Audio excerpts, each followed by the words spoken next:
Assalamu alaikum. Peace be upon you. Today we are going to discuss about death and the concept of life after death in various religious scriptures. All human beings, whether they are atheist or theist, believe that one day everybody has to die. And many make preparations in advance before they grow old so that they don't have to face difficulties in the future. Some take medical insurance so that they could handle the future medical expenses.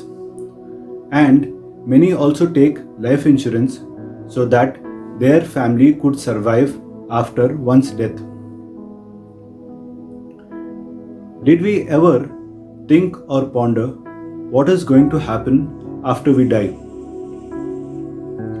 Atheists think that nothing is going to happen. We either turn into dust or ashes.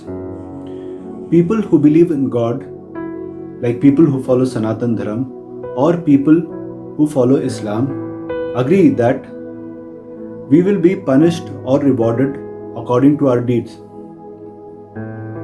Many Sanatan Dharmi brethren believe that hell and paradise are allegorical, and the suffering and happiness of this world are hell and paradise respectively. We shall be born again in this world in different forms, and this concept is called theory of Avagaman. However, people who follow Islam also agree that we will be rewarded or punished according to our deeds or karma.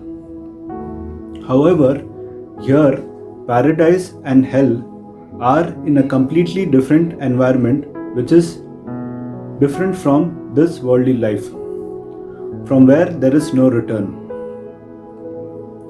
One thing we have to understand that if the theory of Avagaman is true, then irrespective of what people believed during their lifetime, whether they were Muslims or atheists, they would have to be born again into this world.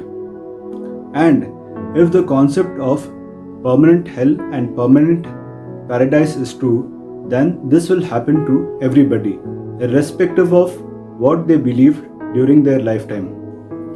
This is an issue related to us and our souls. Why don't we learn, investigate, and fully confirm as what is going to happen?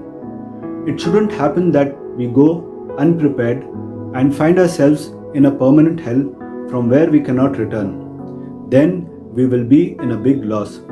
Now, let us see what the scriptures have to say. When somebody passes away, Panditji is invited to pray for the peace of the soul or Atma ki Shanti ke liye. What he recites is a part of Garud Puran called Pretkalp. What does it say? Since it is recited in Sanskrit, many people do not understand it. It speaks regarding what happens to a dead person. It says that if a dead person has done good deeds, then Yamdut will take his soul to paradise, where he will have a joyful life. He will get pleasures of paradise, like milk, honey, curds, etc.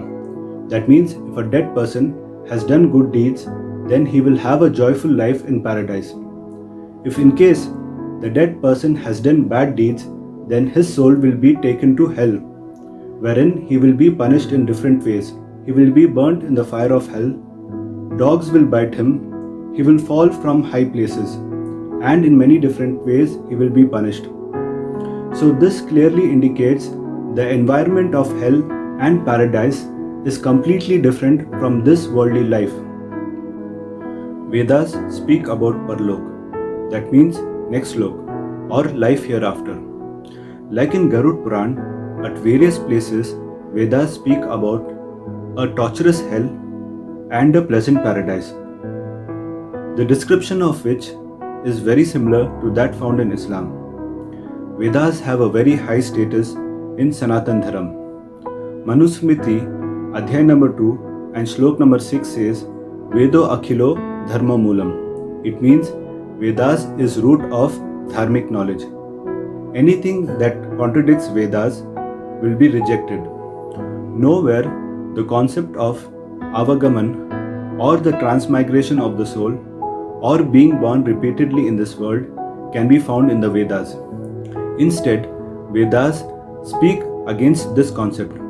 Rig Ved, Mandal number 1, Suk number 92 and Mantra number 10 says, Punah Punah Jayamana Purani Samanam Varnam Bhishum Bamana Shwadniva Kritnu Vrich Aminana. It means the account of being born again and again is circulated like in the ancient times. Dominate those who follow such beliefs like sinners. Further, Sri Rahul Sankrityayan in his book Darshan Dig Darshan mentions that in ancient Indian literature, Chandogya was the first one to propound the theory of Punarjanam, that is, taking birth in this world again and again depending upon the deeds. Probably, the preachers at that time did not foresee the danger inherent in the principle they were propagating. So now it is clear from the teachings of Adi Granth Ved, which is similar to the teachings of Antim Granth Quran, that this life is temporary and it is the only chance to prepare for an everlasting afterlife from which there is no return. So let us and our families connect to the Creator through the scriptures so that we don't find ourselves in a difficult situation in the hereafter. It is the moral responsibility of the people who have knowledge to share it to the ones who don't have, so that the whole of humanity could benefit. It is our effort to clear misconceptions and to bring forward the similarities in various religious scriptures. To gain more information, please follow our Facebook pages, The Eternal Way, The Logical Islam, and Rational Thoughts. Thank you.